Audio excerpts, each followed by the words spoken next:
The Science of Getting Rich by Wallace D. Wattles. Preface. This book is pragmatical, not philosophical. A practical manual, not a treatise upon theories. It is intended for the men and women whose most pressing need is for money, who wish to get rich first and philosophize afterward. It is for those who have, so far, found neither the time, the means, nor the opportunity to go deeply into the study of metaphysics, but who want results and who are willing to take the conclusions of science as a basis for action, without going into all the processes by which those conclusions were reached. It is expected that the reader will take the fundamental statements upon faith, just as he would take statements concerning a law of electrical action if they were promulgated by a Marconi or an Edison, and, taking the statements upon faith, that he will prove their truth by acting upon them without fear or hesitation. Every man or woman who does this will certainly get rich, for the science herein applied is an exact science, and failure is impossible. For the benefit, however, of those who wish to investigate philosophical theories and so secure a logical basis for faith, I will here cite certain authorities. The monistic theory of the universe, the theory that one is all and that all is one, that one substance manifests itself as the seeming many elements of the material world, is of Hindu origin and has been gradually winning its way into the thought of the Western world for 200 years. It is the foundation of all the Oriental philosophies, and of those of Descartes, Spinoza, Leibniz, Schopenhauer, Hegel, and Emerson. The reader who would dig to the philosophical foundations of this is advised to read Hegel and Emerson for himself.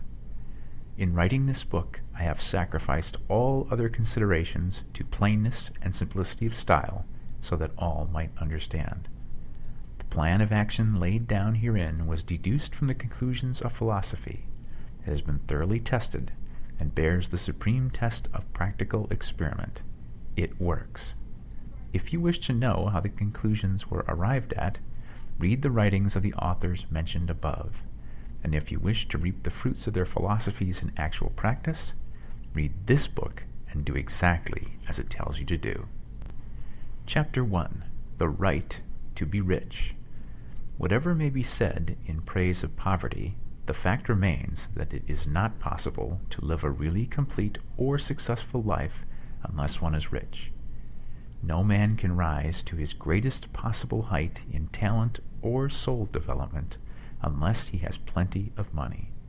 For to unfold the soul and to develop talent, he must have many things to use, and he cannot have these things unless he has money to buy them.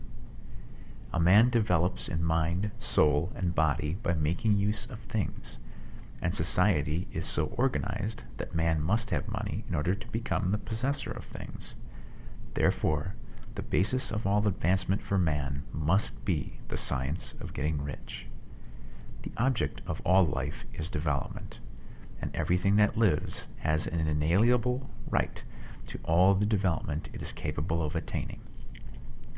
Man's right to life means his right to have the free and unrestricted use of all the things which may be necessary to his fullest mental, spiritual, and physical unfoldment, or, in other words, his right to be rich. In this book I shall not speak of riches in a figurative way. To be really rich does not mean to be satisfied or contented with a little. No man ought to be satisfied with a little if he is capable of using and enjoying more. The purpose of nature is the advancement and unfoldment of life, and every man should have all that can contribute to the power, elegance, beauty, and richness of life. To be content with less is sinful. The man who owns all he wants for the living of all the life he is capable of living is rich, and no man who has not plenty of money can have all he wants. Life has advanced so far and become so complex that even the most ordinary man or woman requires a great amount of wealth in order to live in a manner that even approaches completeness. Every person naturally wants to become all that they are capable of becoming. This desire to realize innate possibilities is inherent in human nature, we cannot help wanting to be all that we can be. Success in life is becoming what you want to be. You can become what you want to be only by making use of things, and you can only have the free use of things only as you become rich enough to buy them. To understand the science of getting rich is therefore the most essential of all knowledge. There is nothing wrong in wanting to get rich. The desire for riches is really the desire for a richer, fuller, and more abundant life. And that desire is praiseworthy.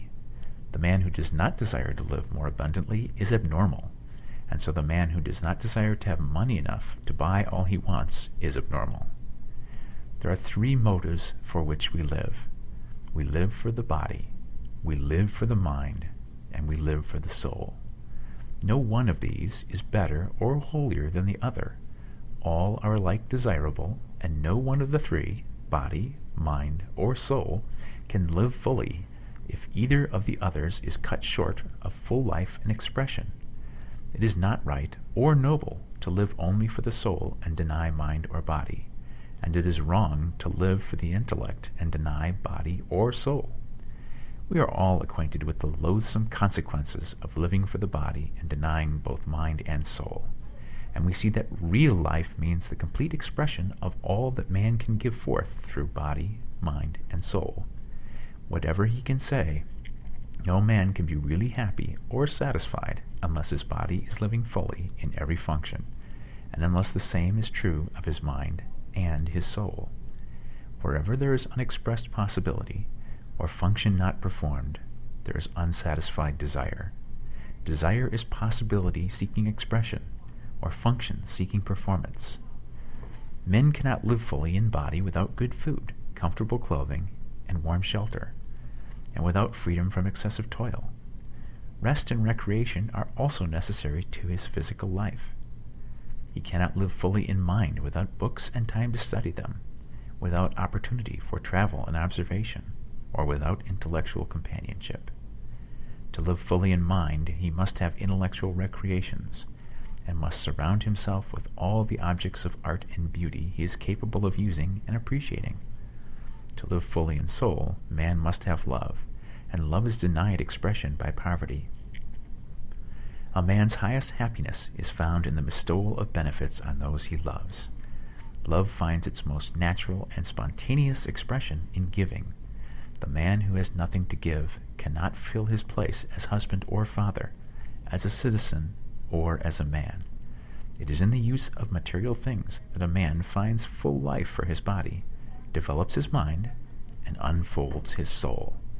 It is therefore of supreme importance to him that he should be rich. It is perfectly right that you should desire to be rich. If you are a normal man or woman, you cannot help doing so. It is perfectly right that you should give your best attention to the science of getting rich, for it is the noblest and most necessary of all studies. If you neglect this study, you are derelict in your duty to yourself, to God, and humanity, for you can render to God and humanity no greater service than to make the most of yourself.